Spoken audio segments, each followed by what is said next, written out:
You can't be a good parent if you're not present. Mom, are you watching us? Sorry. It's so important for kids to have a healthy lifestyle. Did you wash? Yeah. With soap? Back in. Mom! You have to find the funny all the time. That is not funny. Separate! Separate!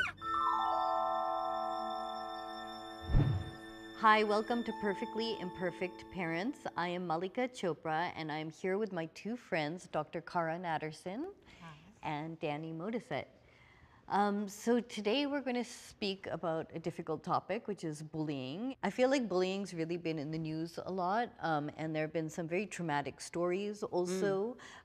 Amanda Todd, who we'll talk about, and cyberbullying, to really everyday bullying that our kids face at school, and how do we as parents deal with it? Well, I think for younger kids, certainly, the bus or the playground is a very common place for bullying to take place. And the reason I say for younger kids is that they're not online quite as much. No, I didn't know until first grade. My son, my older boy, was in first grade, and he got off the bus with a big bloody lip. I was just immediately enraged and, wanted to scream at the other mother. And, I kind of I definitely had to edit my initial maternal impulse to punch them back. Right. That would probably be wrong. I knew that was going to be the wrong way to handle it. I think teaching our kids self-defense in life in general is important, but even in these bullying situations, is it okay sometimes to react with violence? Well, my husband's very pro. In that instance, he wanted to teach Gabriel to punch and defend yourself physically. He thinks that's the best way to deal with a bully. So what would you do if you got a phone call that your son had beat up someone else at school?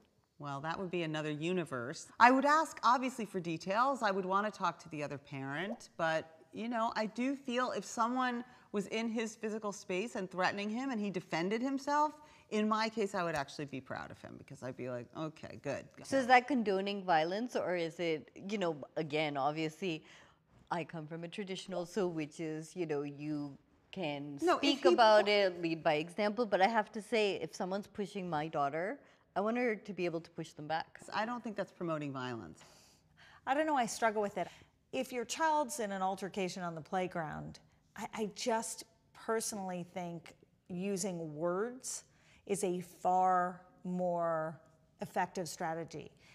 No one gets in trouble. But what about the kid who does get pushed around, and then the next day someone knows, oh, I can push him around? Oh, I see. So let's just take That's morality morality when you and pull out the ethics. jokes. Yeah, That's when you start tap dancing and go, dude, what's it like being a jock? And I can't think of a funny joke now, but I should come up with some jokes. But we see these Hollywood endings to these movies where the kid gets bullied and the kid gets pushed around and finally fights back and he does and he great. becomes head of Universal. The reality is that the smaller and less strong kid who gets pushed around is really not likely to succeed in the fight. That's the reality. Oh, I see. So, but I think this is really important because my kids have both faced bullying and, often actually racial bullying where they've been told, why are you so dark, go home. Because I think schools today are very sensitive about statements like that, and, they take it very seriously.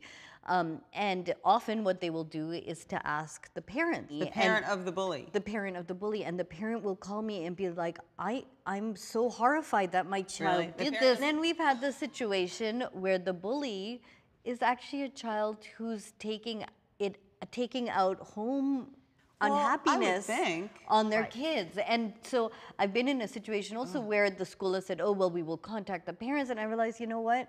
Maybe that's not the right solution. This child is like screaming out for some other kind of help, which the parents aren't really giving. And that's the classic story of bullying, is that children are not born bullying each other. They're looking at the behavior that they see, and I think bullies are often victims of bullying. But when we move into cyberbullying, I think this is a different level because it is bullying on steroids. It is bullying that occurs not just on the bus and in the playground, but it occurs 24/7. You can't and it's in a escape public. it.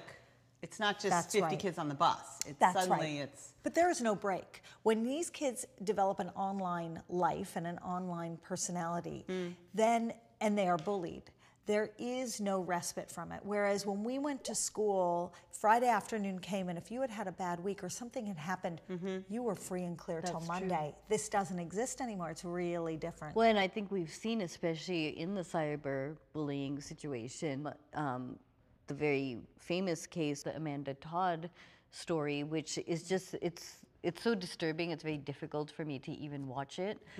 But that's the reality of what a lot of these kids are facing. Right, we have video of that? I think we should take a look Yeah. at some of the video of Amanda Todd. Yeah. And so.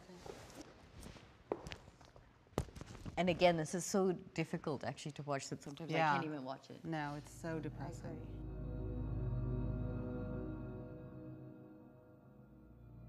So that's actually her. Yeah, and she's holding a series of notes that she wrote.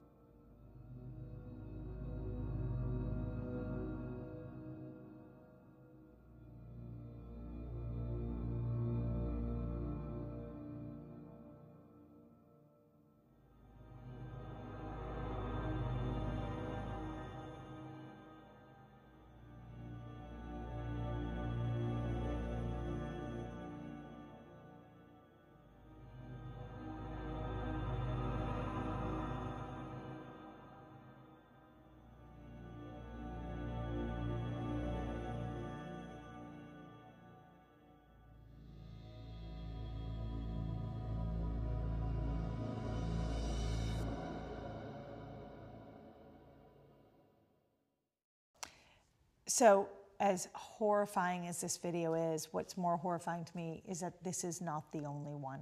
There are others out there just like it. Wow, that's awful. It's so upsetting. So, and how do we have that conversation with our children? I think it's such a good reminder, though, that if we think we know enough about what's going on in our kids' lives, think again. There's always something more we can know.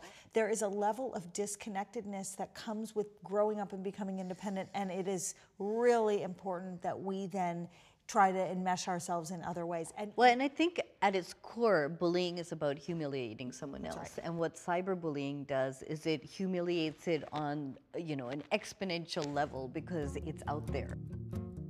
So bullying, I think it's, again, something we're going to deal with. We have to teach our kids how to be empowered, be confident, but also defend themselves. Yes. Any last tips or advice or thoughts?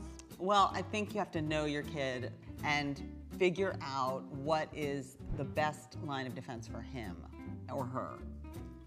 And I would say that not everyone's kid is bullied. Some people's kids are the bullies.